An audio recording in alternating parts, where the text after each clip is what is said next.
Vamos estudar agora o último caso de proposição composta, que é a bicondicional. O símbolo da bicondicional é a setinha apontando para os dois lados. E ela é representada assim: se nós tivermos duas proposições P e Q, nós formamos a bicondicional entre elas através de P, símbolo de bicondicional, e Q. E como a gente lê essa proposição? P, C e somente C, Q. Para quem entendeu bem como funciona a proposição condicional que nós vimos anteriormente, a estrutura da bicondicional nada mais é do que duas condicionais, nos dois sentidos. Então eu tenho se P, então Q, e, para quem não lembra aqui, é o símbolo de conjunção, e, se Q, então P. A bicondicional vai representar então a conjunção de duas condicionais, nos dois sentidos. Se P, então Q, e se Q, então P. Vou dar um exemplo bem simples aqui.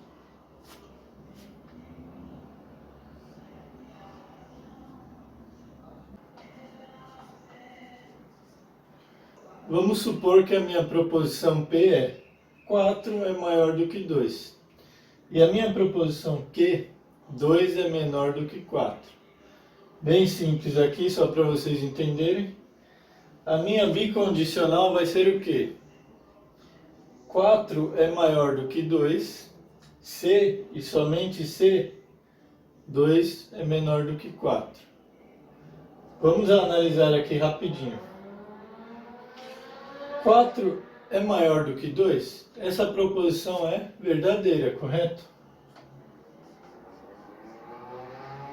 Agora, 2 é menor do que 4. Também é verdadeira.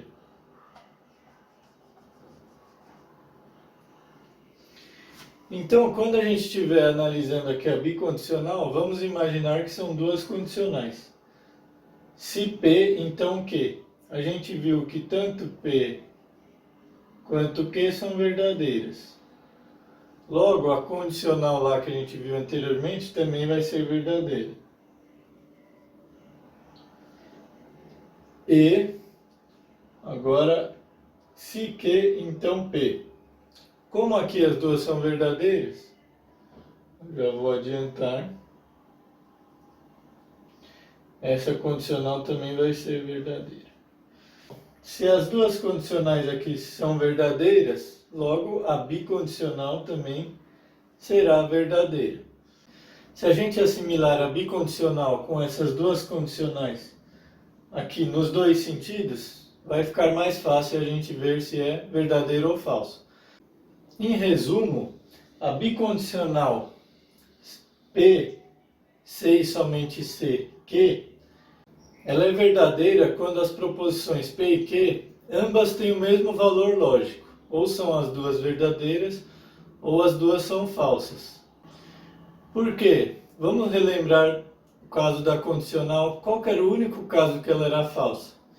Era justamente quando a gente tinha a condição verdadeira,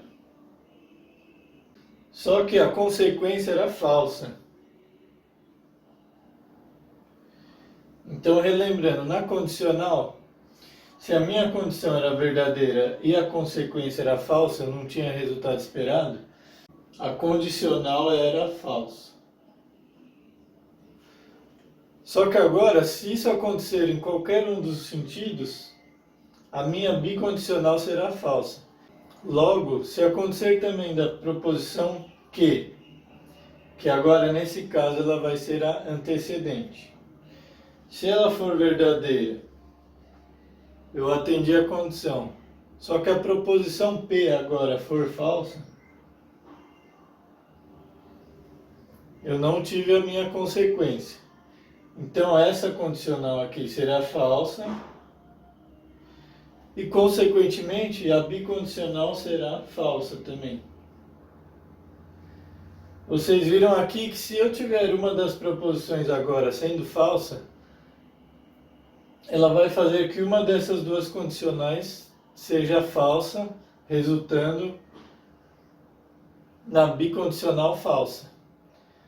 Por isso que ambas as proposições têm que ter o mesmo valor lógico, ou elas serem as duas verdadeiras, ou as duas falsas, porque aí eu não vou atender nenhuma das condições e não vou poder falar que elas são falsas.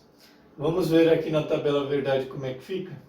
Como a gente acabou de ver, quando eu tenho ambas as proposições verdadeiras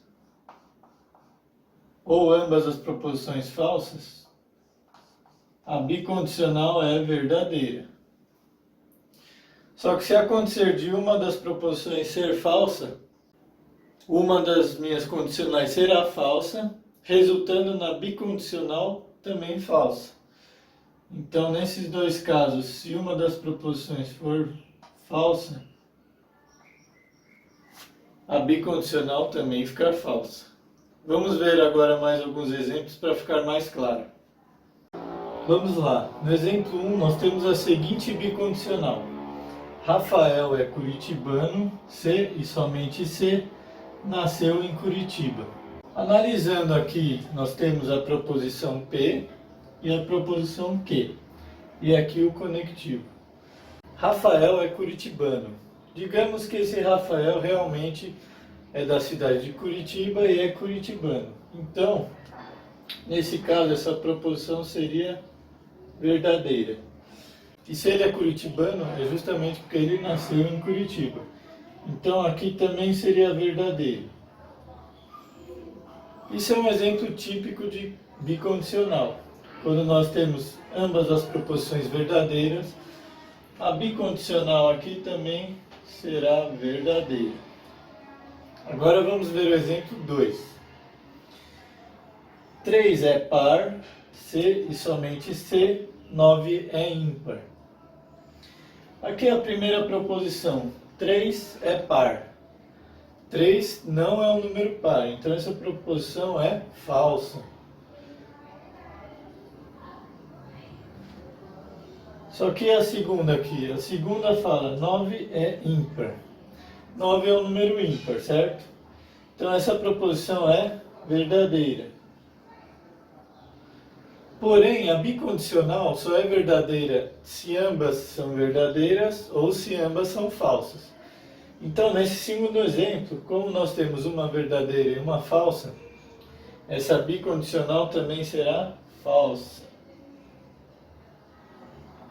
E para finalizar o exemplo 3, Pelé é jogador de vôlei, C e somente C, 5 é menor do que 2. Primeira proposição aqui, na verdade, Pelé é jogador de futebol, né? Então essa proposição está falsa. Errada. Agora aqui, 5 é menor do que 2. Essa também está falsa, né?